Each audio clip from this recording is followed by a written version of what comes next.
ബീഹാർ ഭരിക്കുന്നത് ബി.ജെ.പി. ജെ.ഡി.യു സഖ്യമാണ്. പല മുന്നണികൾ വഴി കറങ്ങിത്തിരിഞ്ഞാണ് നിതീഷ് കുമാറും സംഘവും എൻ.ഡി.എയിൽ എത്തി നിൽക്കുന്നത്. ഇനി മുന്നിലുള്ള ലക്ഷ്യം ഈ വർഷം തന്നെ നടക്കാനിരിക്കുന്ന ബീഹാർ നിയമസഭാ തെരഞ്ഞെടുപ്പാണ്. ബി.ജെ.പിയെ സംബന്ധിച്ച് ജെ.ഡി.യുവിനെ വിഴുങ്ങി ബീഹാർ പിടിക്കണമെന്ന ഒരു ലക്ഷ്യം കൂടിയുണ്ട്.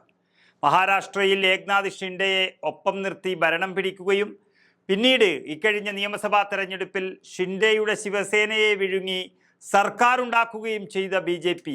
അതേ തന്ത്രമാണ് ബീഹാറിലും പയറ്റുന്നത്. കാരണം ധനമന്ത്രി നിർമ്മല സീതാരാമൻ ബജറ്റിൽ വാരിക്കോരിയാണ് ബീഹാറിന് നൽകിയിരിക്കുന്നത്. കേരളം അടക്കമുള്ള ബി.ജെ.പി. ഇതര സർക്കാരുകളുള്ള സംസ്ഥാനങ്ങളെ നോക്കുകുത്തിയായി നിർത്തിയാണ് ബീഹാറിലേക്ക് ധനമൊഴുക്കാൻ നിർമ്മല സീതാരാമൻ തീരുമാനിച്ചിരിക്കുന്നത്. പ്രോട്ടീൻ സമൃദ്ധമായ താമരവിത്ത്, കൃഷി പ്രോത്സാഹിപ്പിക്കാൻ മഖാന ബോർഡ്, പാട്ന IIT വികസനം, അതുപോലെ ബീഹാറിലെ ഫുഡ് ഹബ്ബ്, ഗ്രീൻഫീൽഡ് എയർപോർട്ട് വികസനം, അങ്ങനെ പോകുന്നു ബീഹാറിനുള്ള വിഹിതം. ലക്ഷ്യം ഒന്നു മാത്രം, ബീഹാറിനെ ജെ.ഡി.യുവിൽ നിന്ന് മോചിപ്പിച്ച് സ്വന്തമാക്കുക എന്നുള്ളത്. അതേസമയം കേന്ദ്ര സർക്കാരിൽ പങ്കാളിയായി ജെ.ഡി.യുവിനെ സുഖിപ്പിക്കുന്നതിന് വേണ്ടിയാണ് ഈ പ്രഖ്യാപനമെന്നും പറയുന്നുണ്ട്. അതേസമയം ജെ.ഡി.യു മുന്നോട്ട് വയ്ക്കുന്ന പല ആവശ്യങ്ങൾക്കും നേരെയും ബി.ജെ.പി. കണ്ണടയ്ക്കുന്നുവെന്നൊരാക്ഷേപവും ഉയർന്നു കഴിഞ്ഞിട്ടുണ്ട്. ഇക്കഴിഞ്ഞ 10 വർഷവും NDA സർക്കാരിൻ്റെ ഭാഗമായി കേന്ദ്രത്തിൽ നില ഉറപ്പിച്ച ജെ.ഡി.യുവിന് കാര്യമായി ഒന്നും തന്നെ നേടിയെടുക്കാൻ സാധിച്ചിരുന്നില്ല.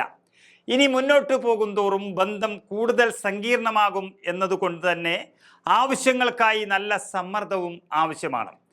ഇതോടെ പ്രത്യേക പദവി എന്നൊരാവശ്യം കേന്ദ്ര സർക്കാരിൽ ശക്തമാക്കുവാൻ ജെ.ഡി.യു തീരുമാനിച്ചിരിക്കുന്നു.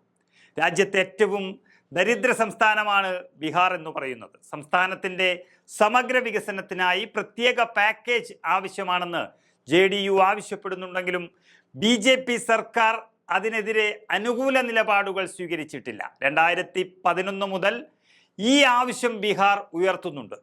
കേന്ദ്രം എത്രയും വേഗം ബീഹാറിന് പ്രത്യേക സംസ്ഥാന പദവി പ്രഖ്യാപനം നടത്തണമെന്നാണ് ജെ.ഡി.യു മന്ത്രി ശ്രാവൺ കുമാർ അടക്കം പരസ്യമായി ആവശ്യപ്പെട്ടത്.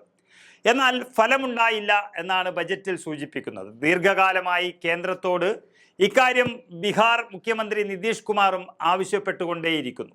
സംസ്ഥാനത്തിന് പ്രത്യേക കാറ്റഗറി പദവി ആവശ്യപ്പെട്ട് ബീഹാർ മന്ത്രിസഭ പ്രമേയം പാസാക്കുന്നതുവരെ ചെയ്തതാണ്. എന്നാൽ സമാന സാമൂഹ്യ സാഹചര്യങ്ങൾ മറ്റു പല സംസ്ഥാനങ്ങളിലും നിലനിൽക്കുന്ന പശ്ചാത്തലത്തിൽ ബീഹാറിന് മാത്രമായി പ്രത്യേക പദവി നൽകാൻ സാധിക്കില്ല എന്നാണ് അന്ന് കേന്ദ്ര സർക്കാർ അറിയിച്ചത്.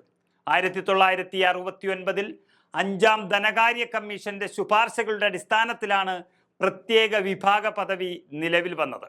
ഭൂമിശാസ്ത്രപരമോ സാമൂഹികമോ സാമ്പത്തികമോ ആയ അടിസ്ഥാനത്തിൽ പിന്നോക്കം നിൽക്കുന്ന സംസ്ഥാനങ്ങളെ മറ്റ് വികസിത ഇന്ത്യൻ സംസ്ഥാനങ്ങൾക്ക് തുല്യമായി അവരുടെ സ്ഥാനം മെച്ചപ്പെടുത്താൻ സഹായിക്കുക എന്നതാണ് ഇതിൻ്റെ ഉദ്ദേശം. നേരത്തെ ജമ്മു കാശ്മീർ, അസം, നാഗാലാൻഡ് എന്നീ സംസ്ഥാനങ്ങൾക്ക് അവരുടെ സാമ്പത്തിക വികസനം ലക്ഷ്യമിട്ട് പ്രത്യേക പദവി നൽകിയിരുന്നു. പിന്നാലെ അരുണാചൽ പ്രദേശ്, ഹിമാചൽ പ്രദേശ്, മണിപ്പൂർ, മേഘാലയ, മിസോറാം, സിക്കിം, ത്രിപുര, ഉത്തരാഖണ്ഡ് എന്നീ സംസ്ഥാനങ്ങൾക്ക് കൂടി ആ പദവി നൽകി.